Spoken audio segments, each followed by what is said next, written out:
everyone, and welcome to my channel. My name is Nicolette. I am your 39-year-old virgin.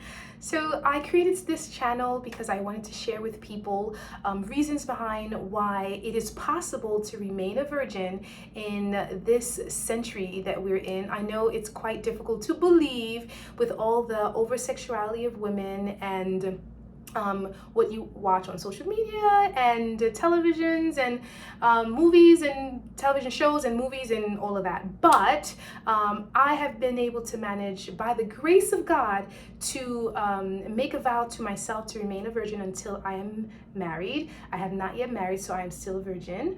And so I wanted to make this vlog so I can share with people how it is possible and how they too can get on the same journey if they desire. And it doesn't necessarily have to be with just people who are virgins, but it can be with those who decide to be celibate.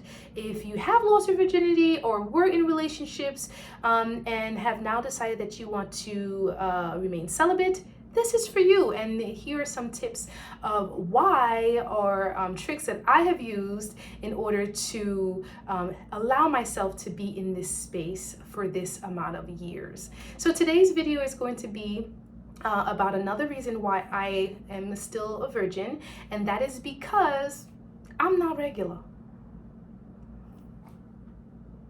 So when I say I'm not regular, I mean exactly that, okay? I have extremely high self-esteem. And I thank my aunt for instilling in me the notion that I am valuable and wonderfully and, what is the text that says, you are wonderfully and beautifully made, or something like that. I can't remember the text right now from the Bible. But it's a biblical verse that talks about how God created you in his own image, right? And that you are just beautiful. You are a masterpiece. He does not create ugly. All of these things, right? And also because over the years I have, worked on myself. I have educated myself. I speak multiple languages. I'm a nurse practitioner now doing my doctorate degree. I know etiquette. I, can go into any society and survive. I can travel the world, right? But I'm extremely talented. I'm a writer. I've published 2 books. I have 3 businesses. Like, there's so much about me that's extraordinary. Beyond the basics, right? Beyond the basics of I am a child of God. I am a princess of the King of Kings, right? When you believe that you are extraordinary, you cannot enter into a relationship with ordinary people who do not value who you are, what you represent, what you espouse in life, right? So because I think I am royalty, I behave as royalty. I carry myself with extreme care, with decorum, with poise, with all of that. And that can be very intimidating to people, right? What do we call women who hold themselves to a high standard? High value, right? Or that we are high maintenance. I am a high maintenance woman, and I love that. And not everyone can deal with that. And I feel that that is part of why I am still a virgin. I have yet to find someone that I feel, quote unquote, worthy enough to have me as a girlfriend, or better yet, even to the point of having me as a spouse, right? I have to find someone who's as special as I am, right? Someone who values themselves just as highly, values themselves in order and show it. Like, it's one thing to say, oh, I value myself, but then your behavior doesn't prove it, right? You go around sleeping with every woman that you see. You don't own up to your own mistakes and your potential in life. You don't push yourself and drive yourself to do anything other than the bare minimum, right? Those things to me do not show value. So I'm a high value woman. I want a high value man. Now, does that have to always equal money? Not necessarily to me, right?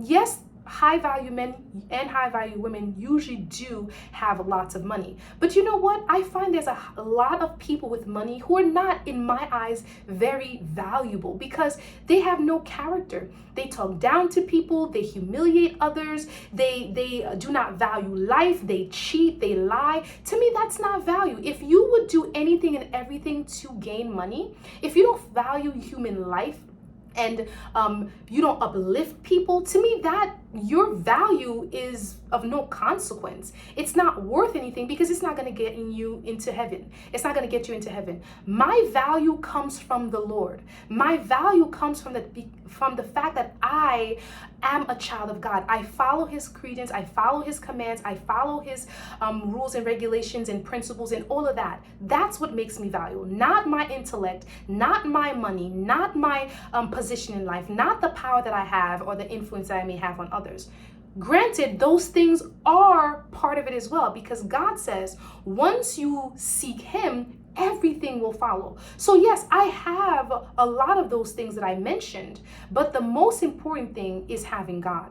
And so because I value myself, I do not allow men, women, or anyone to speak to me any type of way, to treat me any type of way, right? You need to respect me the same way I respect you. And I do respect everyone, right? I also give people what they deserve, in the sense of, like, I will not, hurt you if you're trying to hurt me, but I will keep you at a distance, and I will not allow you to be called a friend or into my circle, enjoy my presence if you do not value yourself enough to be respectful to others and myself. And I distance myself from people like that. So the reason why I'm still a virgin, the reason why I was single for the amount of years that I was single, was because of the amount of value that I place on my head, and it is visible, right? I have had people who tell others, oh, I don't know how to approach Nicolette, because when you see Nicolette, when you come to Nicolette, you got to come correct. You better believe it. Like, you don't come to me any type of way, because I will not accept you.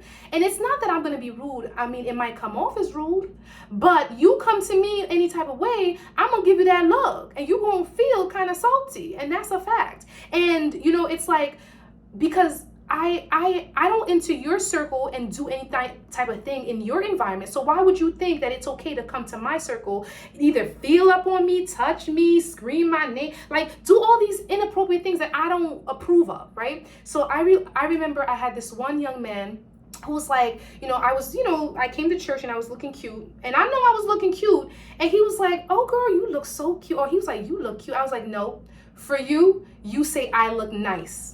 Okay, cute is for your friends. Like, I don't remember what I said to him, but in my mind at the time, I just didn't want him to feel like he can joke with me any type of way, because I'm not one of your little friends, okay? You going to respect me, all right? And I've also had people, I'm very ticklish, and even if you brush me the wrong way, I'm like, woo-hoo! I'm like the Dobell, whatever, that little white little creature with the hat on the bread. Y'all know what I'm talking about. Anyway, you touch me any type of way, and I'm like, I'm jumpy.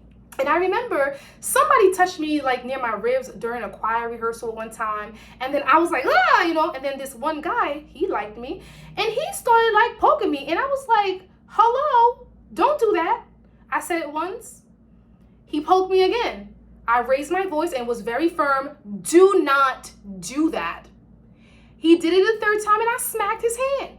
Don't put your hands on me. What you get is what you get, because this not cheat me. You don't just touch me any type of way. Like, I'm not your girl. I'm not your friend. You a guy. I'm a girl. There's distances. I don't want anybody to think we're friends, because we're not. Okay. You're in the choir that I'm in, and that's the end of that. Because once you give people access to you in an appropriate way, you devalue yourself. I have to uphold a standard for me. Now, maybe everyone's not like that. Maybe people think it's rude. And that's the thing, like, when you're too soft, like, oh, I don't want to hurt people's feelings, that's when you get in trouble, okay? Because if your feelings need to be hurt in order for you to find your way and fix whatever is wrong with you, that's what needs to happen, right? When our parents scold us, our feelings get hurt, and it's a reprimand so that we can get back on track. When God reprimands us, our feelings are hurt. So why all of a sudden, I don't want to hurt his feelings, and then you let him call you out your name, you let him, hey mama this, oh, I gotta go to see him because I don't want to be rude. I'm not your mama's. I'm not your girl. I'm not your boo. And I don't care anything. I don't care, Christian or no Christian. It's not going to happen with me. And so I value myself. I know I'm not just anybody, so I don't let anyone treat me like I'm just anybody. And it's visible. And I believe that is one of the reasons why I'm still single. Because if you can't treat me right, don't treat me in any way. All right, guys. Tell me what you think. Love you. Bye.